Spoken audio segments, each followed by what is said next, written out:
안녕하세요. 독일에서 활동하는 북튜버 책거울입니다.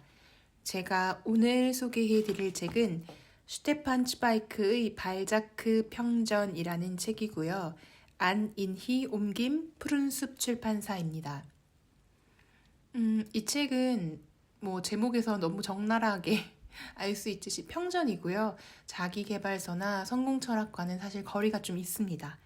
그래서 제가 예전에도 제가 너무 좋아하는 작가의 작품이어서 다른 슈테판 츠바이크의 다른 작품 몽테뉴 평전을 소개를 해서 업로드한 적이 있는데요. 조회수가 정말 안 나왔어요. 그런데도 제가 그래도 이 책은 꼭 소개를 하고 싶다. 너무 좋아하는 책이고 또 최근에 다른 방송을 보다가 이 슈테판 츠바이크가 언급되는 걸 보고 그래 나도 맞아 이 책 읽었었지 라고 생각이 나서 오늘은 슈테판 츠바이크의 발자크 평전을 소개하려고 합니다. 지금 제가 이걸 업로드하려고 녹음하는 현지 시각은요 12월 둘째 주? 12월 14일, 15일 이렇게 넘어가는 시간인데요. 연말이다 보니 또 독일에서는 크리스마스가 거의 대명절입니다.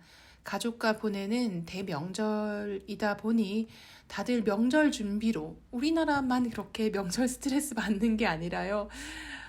제가 보기에는 제 직장 동료들도 다 같이 스트레스 받고 부모님 댁 가서 막 아름답게 모닥불에 모여 앉아서 난로가에 크리스마스 트리 아래 선물을 나누면서 그런 아름다운 유럽 풍경 상상하실 수도 있지만 사실은 사람 사는 게 너무 다 똑같아서요. 제 직장 동료들 중에서도 가족과 참 돈독하게 오해 깊게 지내지만 크리스마스에 집 가는 거 너무 너무 스트레스라면서 최대한 미루고 그러고 있더라고요. 결국 제가 말씀드리고 싶은 내용이 뭐였냐면요. 그래서 그런지 참 일은 일대로 마무리를 하고 싶고 연말이라 만나고 서로 이렇게 나누고 싶은 사람은 많고 또 선물 사랴 또 집에 부모님 방문하는 거 계획하랴 교통편 준비하랴 스트레스를 많이 받기도 하고 또 아픈 사람도 너무 많아요. 제 동료들 중에서도 아픈 사람이 너무 많아요. 저도 여기 일주량이 적어서 그런지 요즘엔 너무 에너지가 기운이 좀 떨어진다, 텐션이 떨어진다 이런 생각이 너무 많이 드는데 그래서 그런지 뭔가 힘을 억지로 내서 읽어야 되는 책은 요즘에 손이 잘 안 가요. 근데 업로드는 꼭 하고 싶고 그래서 생각해낸 게 내가 정말 좋아해서 힘들이지 않고 억지로 읽지 않고 읽었던 책 그런 책을 한번 다시 소개를 하자라고 생각해서 오늘은 슈테판 츠바이크의 작품 다시 한번 골라봤습니다. 이 작품이 아주 잠깐이지만 그 김영하 작가님께서 어떤 방송 프로그램에서 언급을 하셨더라고요. 그러면서 제가 또 맞아 나도 그 책 읽었지. 맞아 나도 발자크라는 인물 책을 읽으면서 정말 많이 감정이입했었지 라고 생각이 다시 나더라고요. 발자크라는 사람은요, 일단은요, 프랑스의 작가고요. 슈테판 츠바이크보다도 더 훨씬 이전에 살았던 그런 역사적 인물입니다. 발자크라는 사람이 유명한 이유는 글쎄요, 한국에서는 이 발자크를 어떻게 평가하는지는 모르겠지만 유럽에서는 당시대 사람들 그 발자크라는 작가가 실제 작가로서 활동하고 살았던 그 시대에는 엄청나게 좀 손가락질 당하고 또 좀 우습게 그 사람을 굉장히 우습게 보고 좀 놀림을 하던 그런 대상이었다고 해요. 왜 그런지는 나중에 이 책에서도 굉장히 자세하게 나오는데요.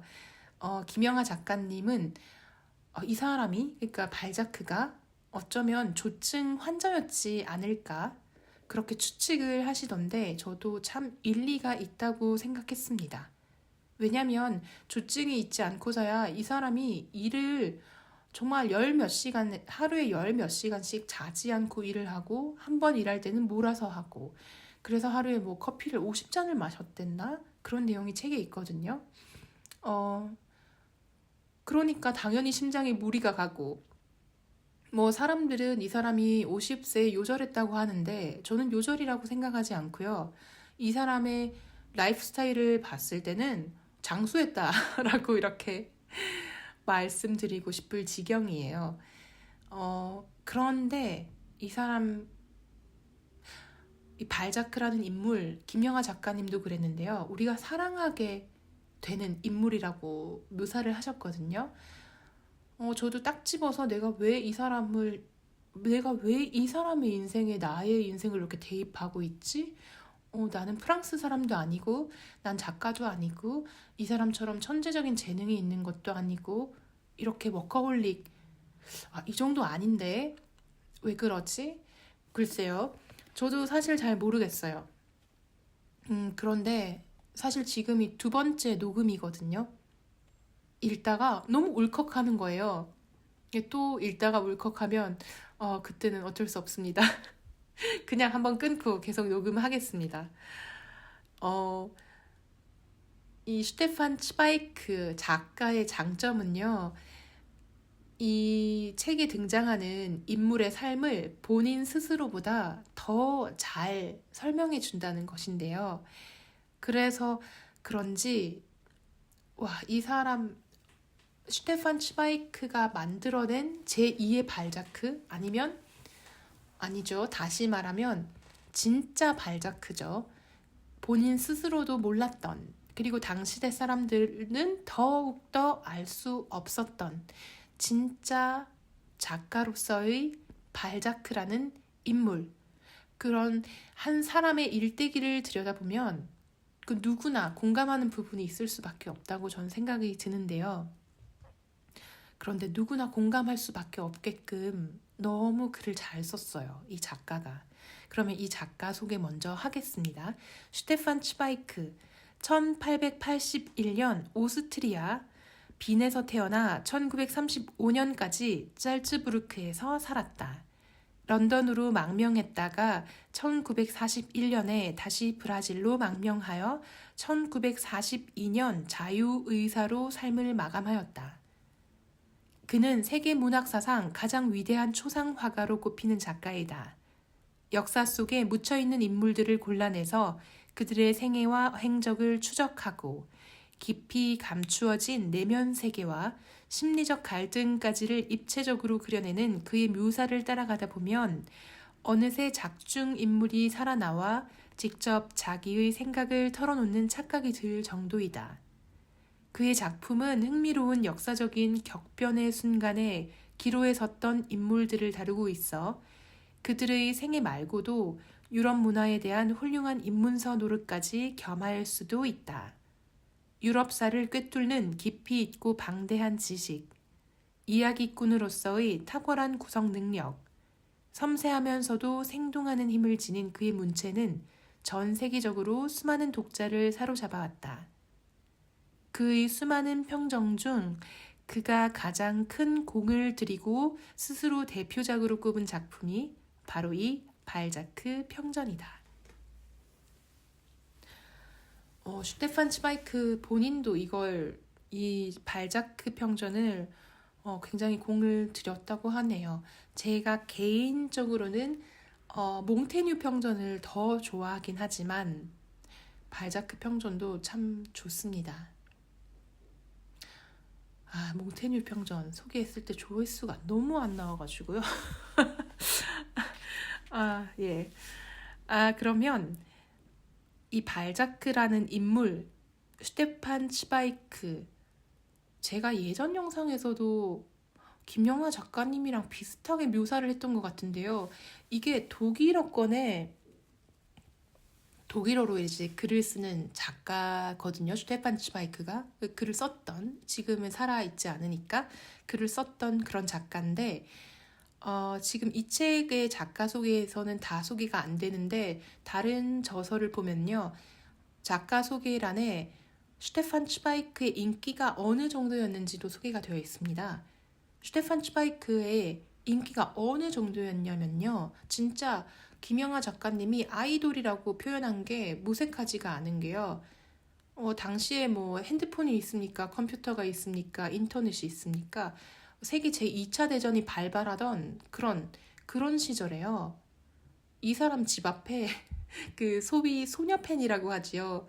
글을 읽고 이 사람한테 문장력 하나만으로 반해서 줄을 섰다고 해요. 이 사람 사인을 받거나 이 사람 새로 나오는 책을 보려고. 그 정도로 인기가 많았던 대단한 문장력의 작가입니다. 그런 사람이 어떤 방식으로, 어떤 눈으로, 얼마나 잘 이 발자크라는 또 다른 역사적 인물, 동종업계 종사자죠. 어떻게 보면 작가니까요. 작가가 다른 작가를 어떻게 묘사하고 있나, 슈테판 츠바이크의 문장력으로 한번 소개를 해드리겠습니다. 이 책의 233페이지, 좀 책의 중반부에 등장하는 내용을 제가 읽어드리려고 합니다. 발자크에 대한 수많은 묘사들이 우리에게 남겨졌다. 재미있고 악의적이고 내려다보는 듯한 재치있고 도끼 품은 묘사들로서 그 모두가 파리 사교계와 언론계의 좁고도 지나치게 빛나는 초점에서 바라본 것이었다. 주조된 황금 단추가 달린 푸른 연미복에 값비싼 곰봉 지팡이를 든 발자크, 슬리퍼를 신은 발자크, 마부와 하인이 딸린 이륜마차에 탄 발자크, 온갖 가게의 간판들을 읽으면서 자기 주인공들에게 알맞은 이름을 찾아내기 위해 이리저리 돌아다니는 발자크.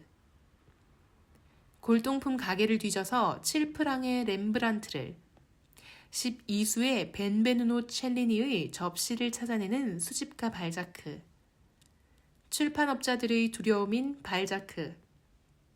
원고 한 장을 위해 몇 시간씩이나 노동해야 하는 식자공들에게는 악마 같은 발자크. 거짓말쟁이 발자크. 헉풍선이. 창작의 유일한 전제 조건으로 순결을 설교하면서 여자들을 셔츠보다 더 자주 바꾸는 엉터리 신비주의자. 한자리에서 굴을 100개나 먹고 이어서 스테이크에 닭까지 먹어 치우는 먹보 발자크. 자신의 광산, 정원, 사업이 벌어들일 수백만 프랑에 대해서 떠들고 다니면서는 1,000프랑을 지불할 능력이 없어서 가명으로 여러 주 동안이나 숨어 지내야 하는 발자크.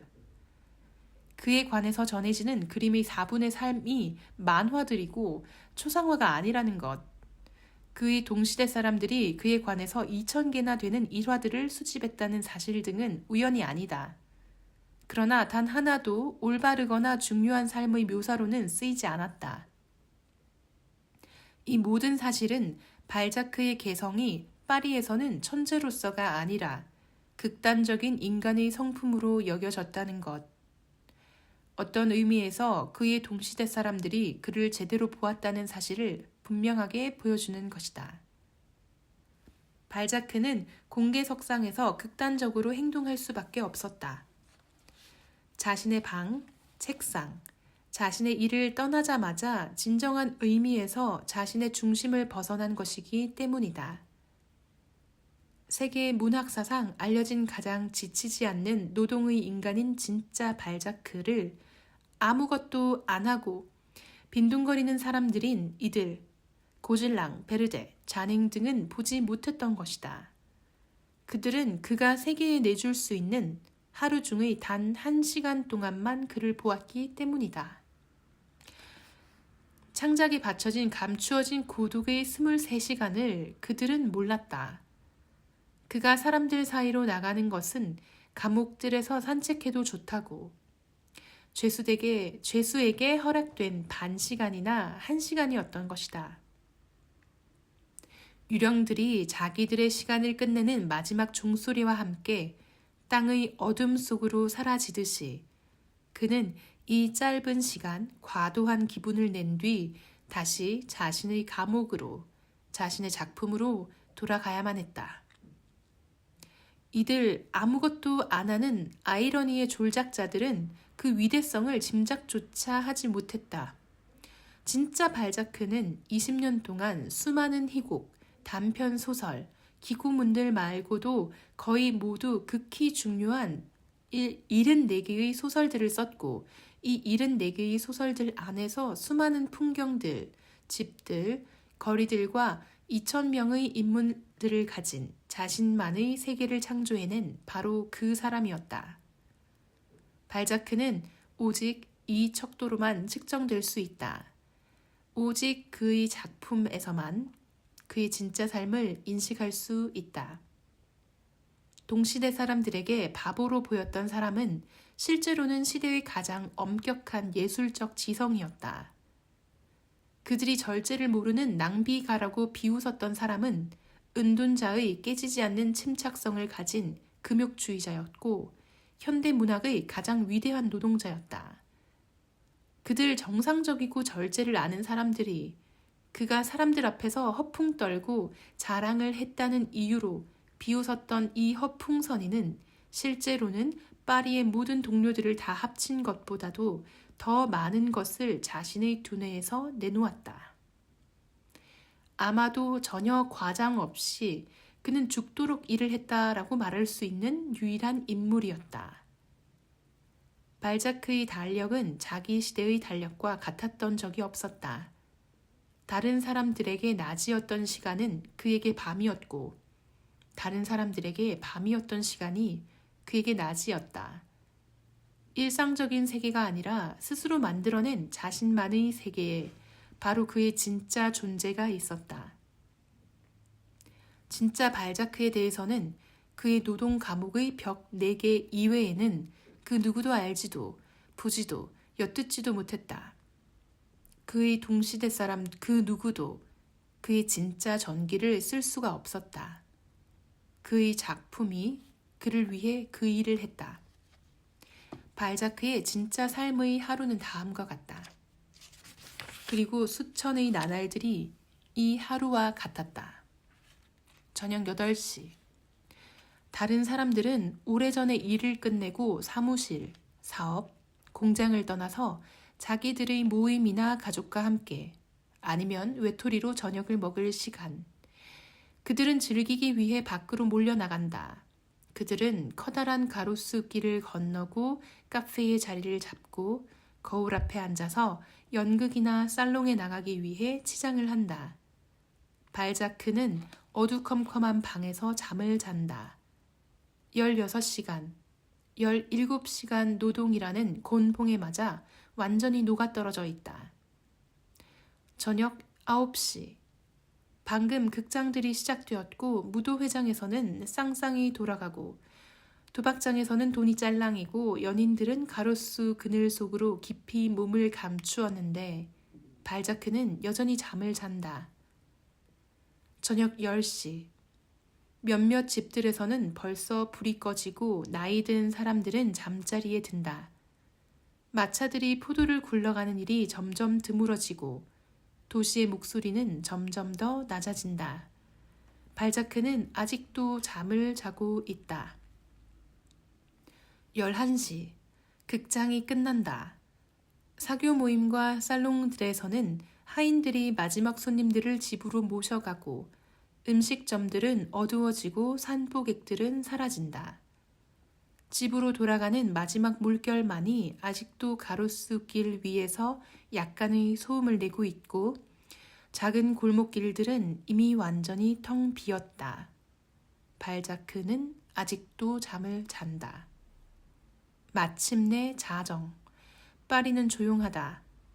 수백만의 눈들은 이미 감겼고 수천의 불들도 꺼졌다.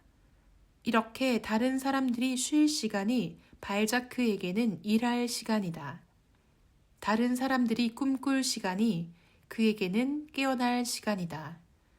세계의 낮이 끝내는 이 시간이 그의 낮이 시작되는 시간이다. 이제 와서 누가 그를 방해할 수 없고 그에게 부담이 될 방문객이나 그를 불안케 할 편지도 오지 않는다. 그를 쫓아다니는 빚쟁이들이 문을 두드릴 리 없고 인쇄소의 심부름꾼이 그에게 일을 재촉할 수도 없다. 거대한 공간, 8시간, 10시간의 완전한 고독이 그의 앞에 놓여 있다. 발자크는 자신의 거대한 작업을 위해서 이런 거대한 공간이 필요하다. 그는 차갑고 부서지기 쉬운 광석을 녹여서 부서지지 않는 강철로 만드는 용광로가 차가워져서는 안 되는 것처럼 자기 내부에 있는 환상의 긴장이 멈추어서는 안 된다는 것을 알고 있다. 그의 것과 같은 환상은 불길과 같은 비상의 순간에 중단되어서는 안 되는 것이다. 분수의 물처럼 생각들이 내 이마에서 떨어져 내려와야 한다. 그것은 완전히 무의식적인 과정이다. 모든 위대한 예술가처럼 발자크는 자신의 노동의 법칙만을 안다. 곧 중단하고 밖으로 나가야 하는 상황에서 일하는 것은 나로서는 불가능하다. 나는 오직 1시간이나 2시간만 일하지는 못한다. 무한하고 나뉘지 않는 밤만이 그에게 노동의 계속성을 허락해 주리라는 것을 그는 알았다. 중단 없이 노동하기 위해서 그는 시간의 시침을 거꾸로 만들고 자신의 공간에서 세계의 창조자로서 밤을 낮으로, 낮을 밤으로 만들었다. 하인이 나직하게 문을 두드리는 소리가 그를 깨운다. 발자크는 일어나서 수도복을 걸친다. 여러 해의 경험으로 그는 작업에 가장 적당한 옷으로 이 옷을 골랐다. 전사가 장비를 고르듯 광부가 자기 직업에 맞는 가죽옷을 고르듯이 작가는 겨울이면 따뜻한 캐시미어로 된 이 하얗고 길다란 수도복을, 여름이면 하얀 아마포로 된 수도복을 골랐다. 이 옷이 동작을 쉽게 해주고 목 부분이 숨쉬기에 편하게 트여 있어 따뜻하면서도 짓누르지 않았기 때문이다. 어쩌면 수도복이 이 수도사에게 자기가 일을 하는 중이라는 사실을 상기시켰기 때문인지도 모르겠다. 그것을 걸치고 있는 한 더 높은 계율, 참된 세계와 그 인도에 몸을 바치고 있다는 사실을 말이다. 이 도미니카회 수도복은 끈으로 묶인 채 그의 몸 위에 느슨하게 걸쳐졌다. 수도사가 기도의 무기인 십자가와 겉옷을 두르듯이 그의 경우는 가위와 칼이 매달렸다. 그것들은 이를 위한 하인들이었다. 부드러운 옷을 입은 채로 몇 걸음 오락가락하면서 마지막 잠 그림자를 떨구고 혈관 속의 피를 생생하게 만든다. 그러면 발자크는 준비가 끝난다. 하인은 책상 위에 놓인 은 촛대 안의 6개의 촛불을 밝힌다. 그리고 커튼을 막아서 바깥 세계와 완전히 차단한다. 그러고 나면 발자크는 시간을 진짜 시간의 척도로 재지 않고 오직 자신의 작업으로만 잰다.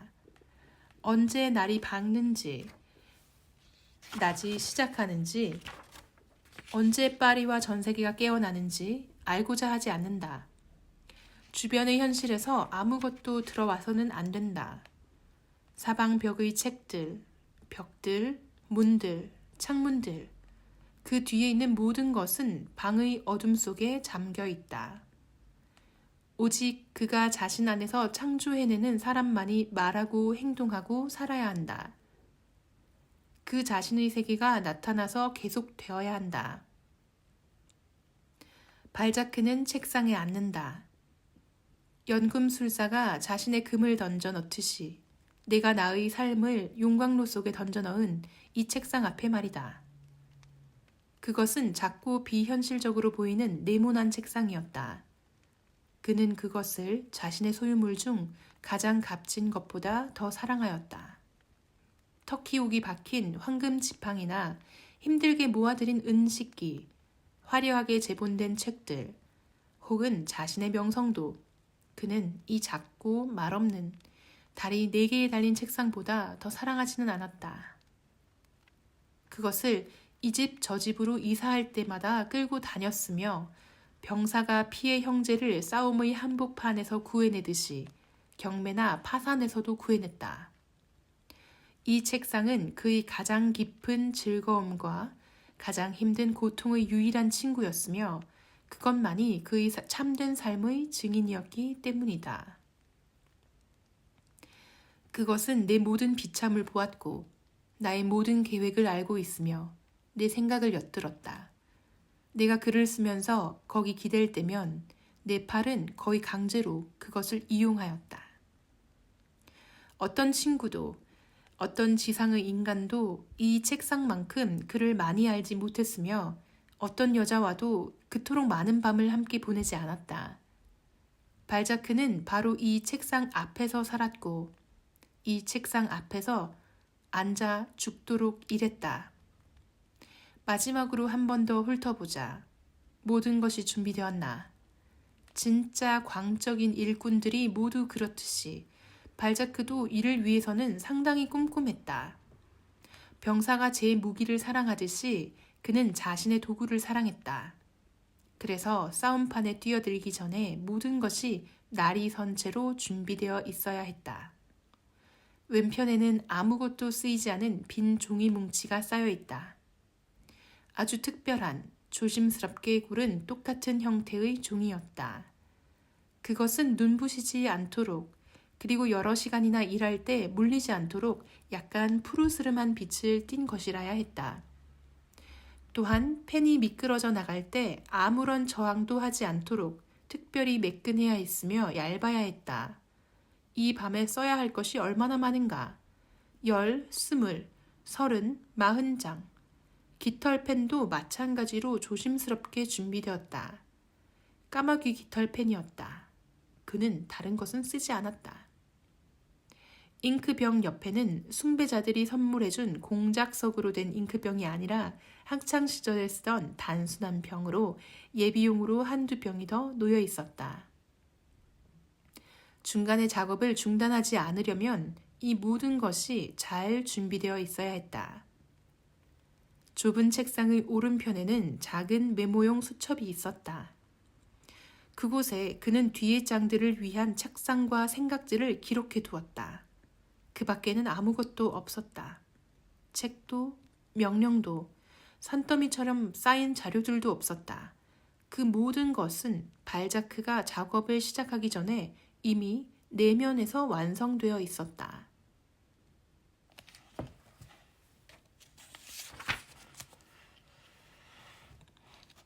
발자크는 쓰고 또 쓰고 또 쓴다. 휴식 없이 중단 없이. 그의 상상력은 한번 불붙으면 한없이 불붙어 타오른다. 그것은 마치 산불과 같다. 줄기에서 줄기로 옮겨 붙으면서 점점 더 뜨겁게 달아오르고 불꽃은 점점 더 빠른 속도로 자기 주변을 집어삼킨다. 섬세한 여성적인 손길에 붙잡힌 펜은 종이 위를 빠르게 날아서 말이 생각을 거의 쫓아갈 수 없을 정도다. 많이 쓰면 쓸수록 발자크는 음절을 점점 더 짧게 만든다. 오직 앞으로 앞으로. 망설이지 말고 중단하지 말고 앞으로. 그는 멈출 수가 없으며 내면의 환상을 중단시킬 수 없다. 이 전쟁에 지쳐서 손이 멈추거나 눈길이 피로에 지쳐서 쓰인 것이 가물가물해서 안 보일 지경이 되기 전에는 중단하지 않는다. 4시간이나 6시간을 쉬지 않고 쓰고 창조하고 나면 발자크는 더 이상 나갈 수 없다고 느끼게 된다. 손이 마비되고 눈에서 눈물이 나오고 등은 아프고 과열된 두 뺨으로 피가 방망이질 치고 신경의 긴장은 풀린다. 다른 사람 같으면 이제 중단하고 쉴 것이다. 그리고 자신의 중대한 업적을 감사하게 여길 것이다. 그러나 발자크, 이 의지력의 악마는 굽히지 않는다. 앞에 놓인 목표에 도달해야 한다.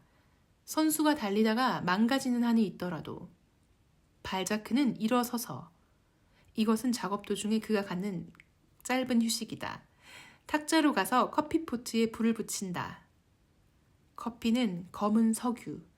그것만이 이 환상적인 작업 기계의 발자크를 계속 작동하도록 해주는 것이기 때문이다.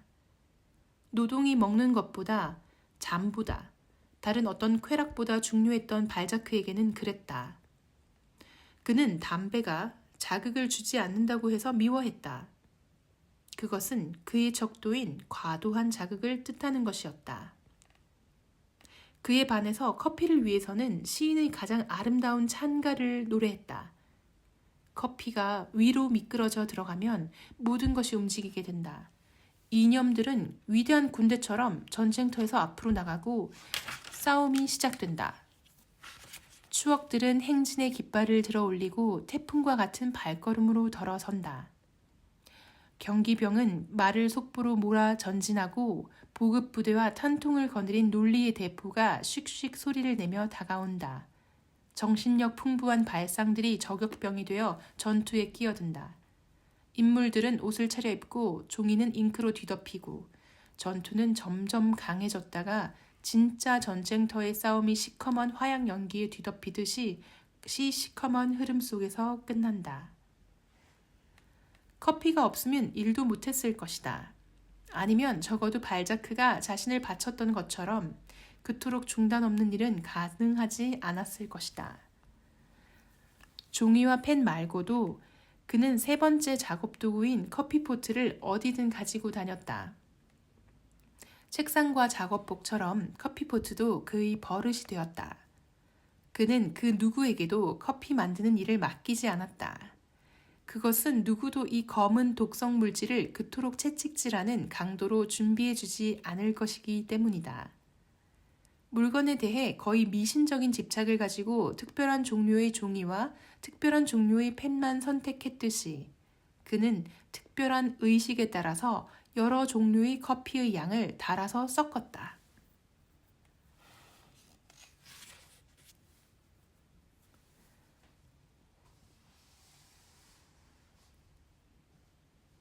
지독하게 강한 커피 5만 잔. 어떤 통계학자가 그 정도 분량일 것이라고 추정하였다. 이 커피 5만 잔이 인간 희극을 앞으로 나가도록 격려해 준 것이라면 그 많은 커피는 아주 튼튼한 그의 심장을 너무 일찍 파괴하고 말았다. 친구로서, 의사로서 그의 일생 동안 관찰하였던 나카르는 그의 사망 원인을 분명하게 다음과 같이 표현하였다. 오랜 심장병, 그것은 밤의 작업과 커피의 사용 혹은 남용을 통해서 더욱 악화되었다.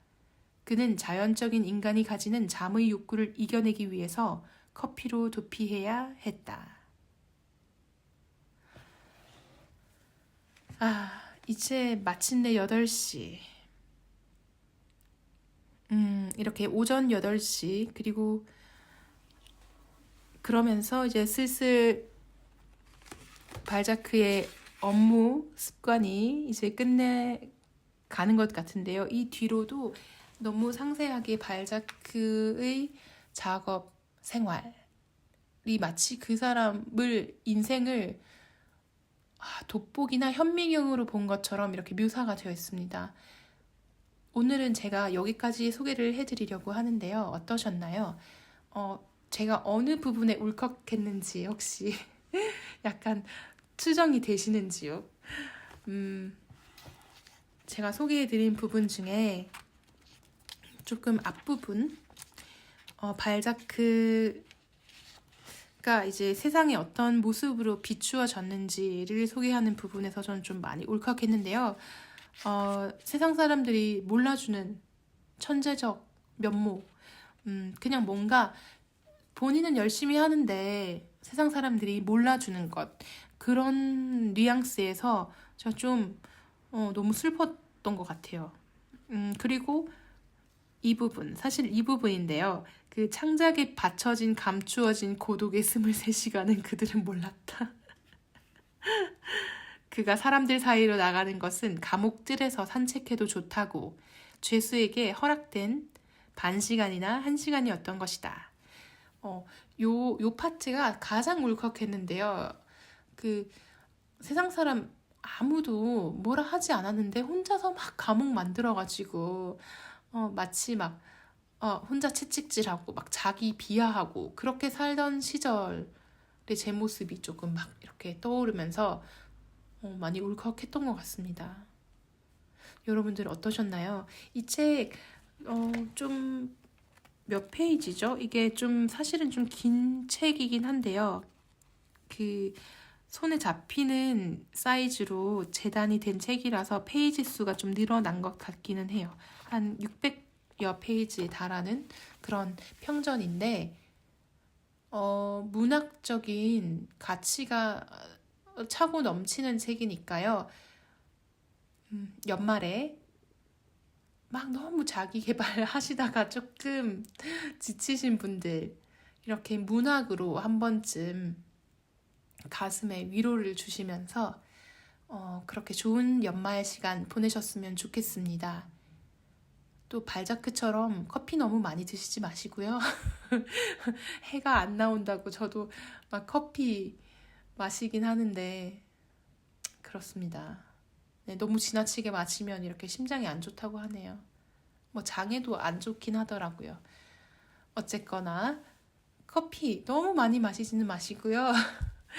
어, 문학과 함께하는 즐거운 연말 보내시고 저는 또 이번 주에 또 다른 영상도 업로드할 예정이거든요. 어떤 책이 될지는 사실 아직 정하지 않았습니다. 마음 같아서는 슈테판 치바이크 시리즈를 한번 쫙 해보고 싶은데 조회수가 망할 것 같아서 네, 그러고 있습니다. 아무튼 네, 항상 제 영상 시청 혹은 이렇게 들어주시는 분들 진짜 너무 감사드리고요. 최근에 제가 너무 구독자가 아직은 조금 없는 새내기 북튜버다 보니까 구독자 수가 변동을 하면 이게 한 분, 두 분 구독을 취소하거나 한 분, 두 분이 더 느는 건데도요. 이게 너무 눈에 보입니다. 이거 너무 눈에 보이거든요. 근데 최근에 2명이 구독을 취소하시고 너무 다행히도 3명이 구독을 새로 해주셨어요. 그래서 너무 기분이 좋고요. 너무 감사드립니다. 그럼 다음 시간에 다시 찾아뵙겠습니다. 감사합니다.